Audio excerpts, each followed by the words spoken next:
Hello everyone, welcome to profound education. आज की इस वीडियो में हम कंपोनेंट ऑफ वेक्टर्स देखेंगे, कंपोनेंट फॉर्म ऑफ वेक्टर देखेंगे और इन वेक्टर्स जो अभी तक हमने वेक्टर्स देखे उसके लिए हम अलजेब्रा परफॉर्म करेंगे। सो इसलिए हमारे पास कंपोनेंट फॉर्म की हमें जरूरत पड़ती है। सो कंपोनेंट फॉर्म्स देखने से पहले जस्ट एक हमारे पास यूनिट वेक्टर्स का एक टॉपिक है, उसको देख लेते हैं। यूनिट वेक्टर्स, यूनिट्स हमने पढ़ा था, अपना यूनिट मैट्रिक्स हमने पढ़े थे, तो यूनिट मीन्स 1 होता है। तो यूनिट वेक्टर्स क्या होंगे देखते हैं यहाँ पे। Let 3 points each on the X Y and Z axis as below. यहाँ पर मैंने ये डायग्राम बनाया है जहां पर आप देखोगे X Y and Z axis है। ये प्लेन है अपना, एक प्लेन पे मैंने X Y and Z axis बनाया है जिसके लिए 3 पॉइंट्स यहाँ पे गिवन है, ए बी और सी। अगर आप ए बी और सी को डिनोट करेंगे तो एक्स वाई जेड की कुछ वैल्यू होगी। अब एक्स वाई जेड की वैल्यू के लिए ये होता है फर्स्ट पॉइंट, फर्स्ट जो आपका इस पॉइंट का पहला जो पॉइंट होगा वो एक्स वाई और जेड होता है।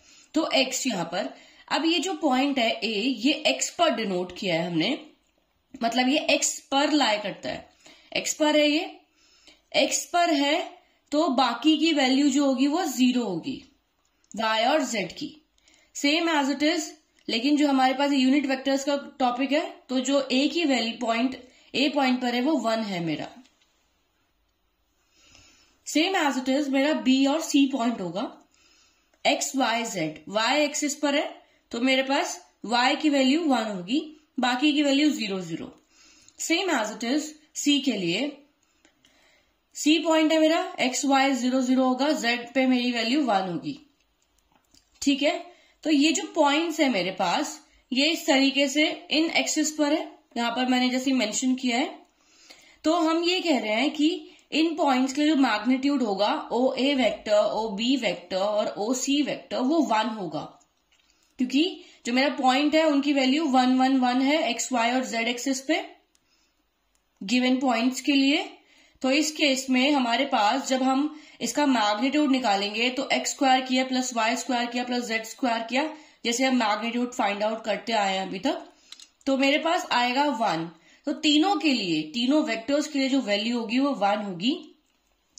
इन वेक्टर्स को, इस तरीके के वेक्टर्स को, इस तरीके के गिवन प्लेन को जिसमें हमारे पास यूनिट वेक्टर्स डिफाइंड है उनको हम यूनिट वेक्टर्स कहेंगे और इस तरीके से हम इनको डिनोट करते हैं।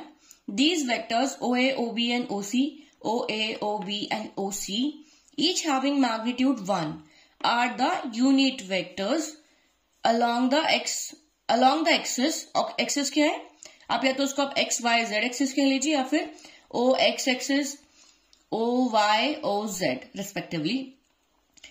अब इन वेक्टर्स को जो गिवन पॉइंट्स है इनको हम डिनोट करते हैं I, J और K फॉर्म से। तो जो मेरा एक्स एक्सिस है वो मेरा हो जाएगा आई जो पॉइंट मेरा एक्स पे लाई करेगा उसके लिए हम आई से डिनोट करेंगे, फिर जे कैप, के कैप, आई कैप, जे कैप और के कैप, इस तरीके से हम इसको रीड करते हैं। तो ये मेरा पार्ट था यूनिट वेक्टर्स का। जस्ट हमने यहाँ पर थोड़ी अंडरस्टैंडिंग ली कि कैसे प्लेन पे हम रिप्रेजेंट करते हैं और यूनिट वेक्टर्स को देख सकते हैं और इनको हम कैसे डिनोट करते हैं यूनिट वेक्टर्स को। तो आई, जे और के कैप करके हम इनको इस तरीके से डिनोट कर सकते हैं। अगला हम देखेंगे component form of a vector.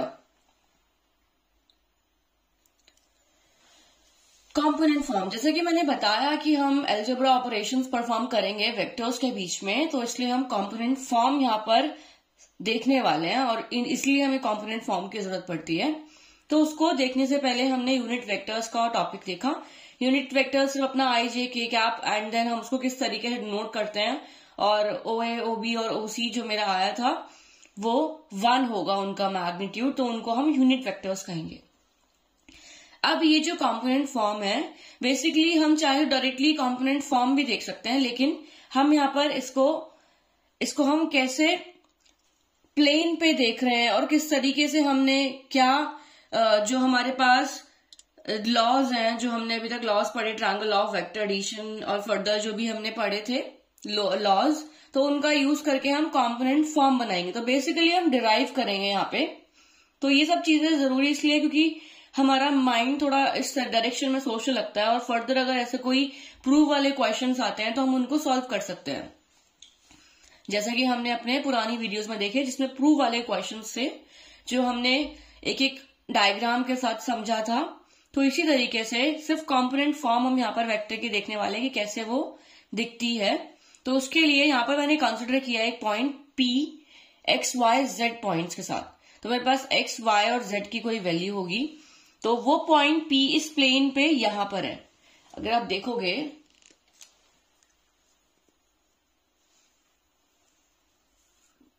ये मेरा पॉइंट P है जिसको मैंने डिनोट किया x y एंड z के साथ। तो इस पॉइंट P के ये पॉइंट्स हैं x y और z, ठीक है। ये यहां लाई नहीं करता है, एक्स एक्स या वाई जेड एक्सिस पे लाई नहीं करता है। यहां पर जो मैंने प्लेन को यहां पर एक्स बनाया, यहां वाई बनाया, यहां जेड बनाया। आप जब भी 3D की बात करते हैं हम तो प्लेन में को हम किसी भी तरीके से कोई भी एक्सिस हम यहां पर कर सकते हैं। यहां एक्स कर दीजिए, यहां वाई, यहां जेड कर दीजिए। तो अभी के लिए ये है मेरे पास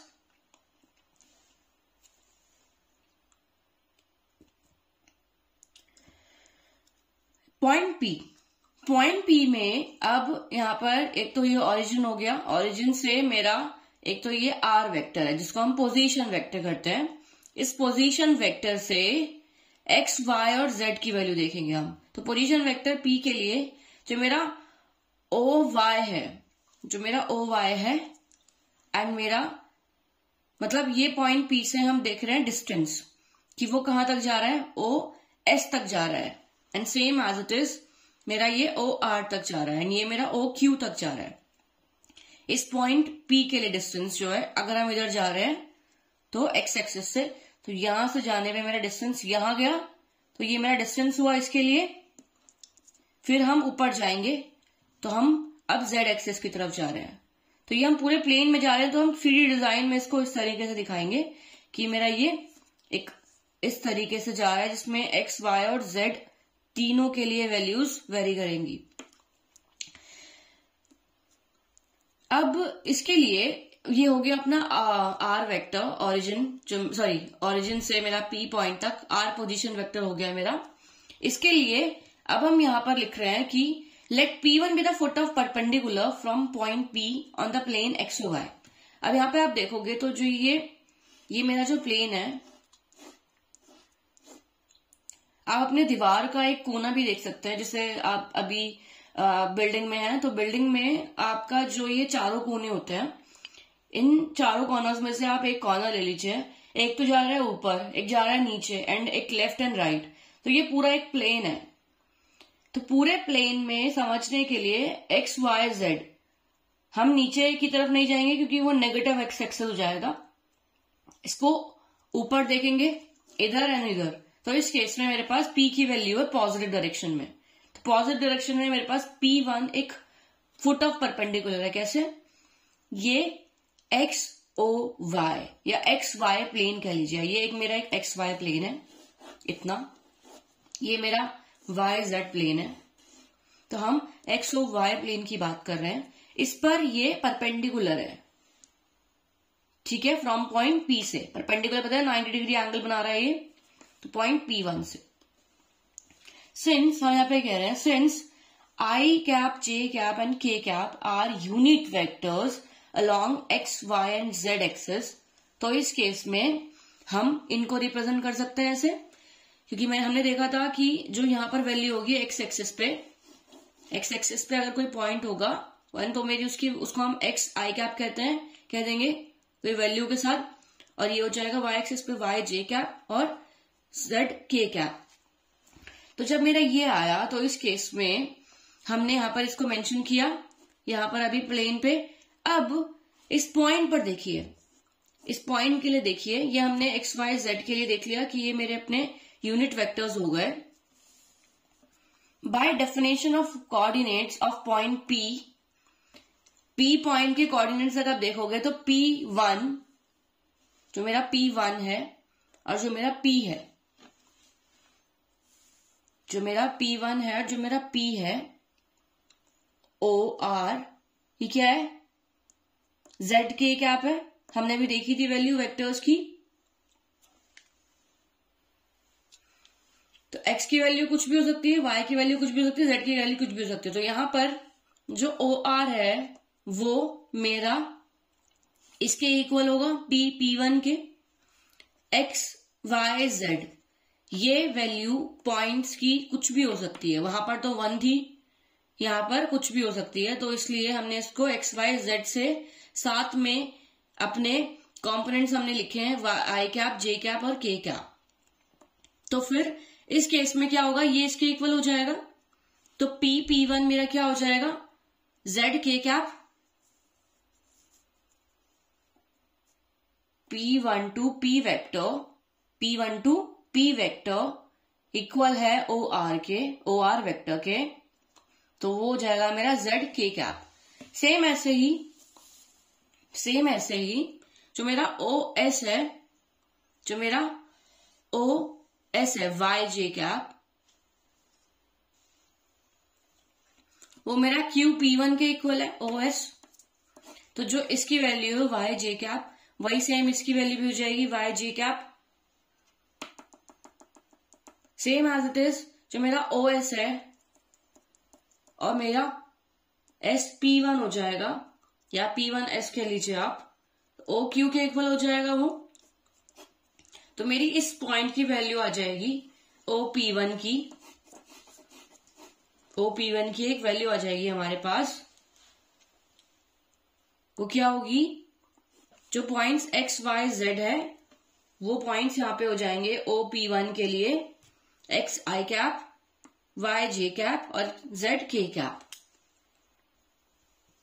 तो यहां पर मैंने सिमिलरली ये सेम चीज मेंशन करी कि QP1 y j कैप हो जाएगा, P1S मेरा x i कैप हो जाएगा।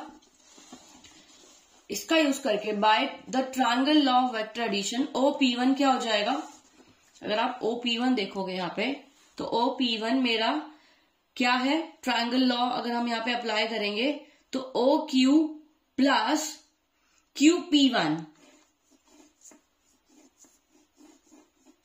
हमारे पास इसकी वैल्यू है, इसकी वैल्यू है, और हमारे पास इसकी वैल्यू हो जाएगी। फिर इससे जो हमारे पास इसकी वैल्यू हो जाएगी तो हम इसकी वैल्यू फाइंड आउट कर लेंगे,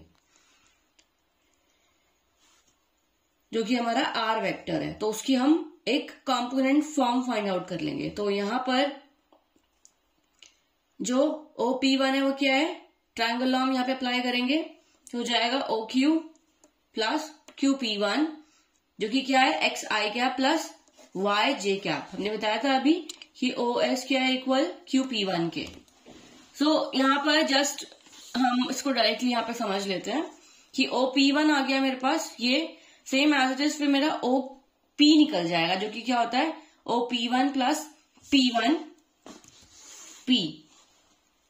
OP1 एंड P1P।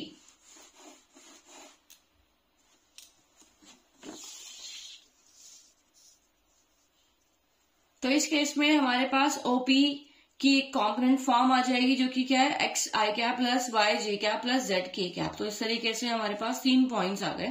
हम इसको डायरेक्टली भी देख सकते थे, लेकिन हमने इसको देखा कि कैसे डायग्राम्स और इन सब की हेल्प से हम इनको डिराइव कर रहे हैं। तो बेसिकली हमें जरूरत सिर्फ इतने की है कि एक कंपोनेंट फॉर्म हो गई, the position vector of P with reference to O is OP, और हम कह सकते हैं R as the position vector.